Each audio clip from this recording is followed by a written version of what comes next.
اعوذ بالله من الشیطان اللعین الرجیم. بسم الله الرحمن الرحیم. آیا دوست دارید که هیچ فقیر و گرسنه و عریان و مقروض و ستم دیده و اسیر و بیماری در روی کره زمین نباشه و هیچ جنگ و ظلمی در جهان نباشه و هیچ گمراه و گمراه کننده و مستضعف و کافر و ناصبی در دنیا نباشه و ریشه فقر و تبعیض و ظلم و بیماری و فساد و انحراف و گناه از روی کره زمین برچیده بشه و بالاتر از همه اینها کره زمین تبدیل به بهشت بشه؟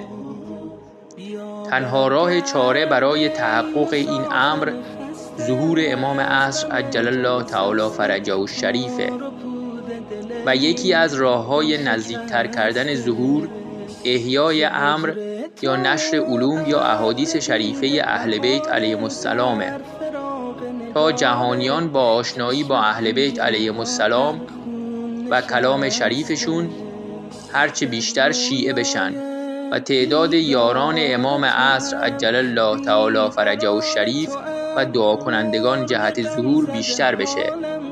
حال چه کسی در این عصر بهتر و بیشتر و کاملتر از همه امر اهل بیت علیهم السلام رو احیا میکنه جز علامه الله یاری؟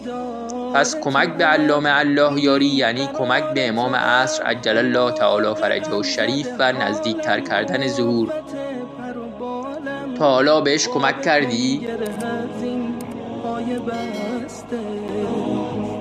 بر روزگار بی حبیب، بر روزگار بی حبیب، جانا تویی تنها طبیب، جانا تویی تنها طبیب.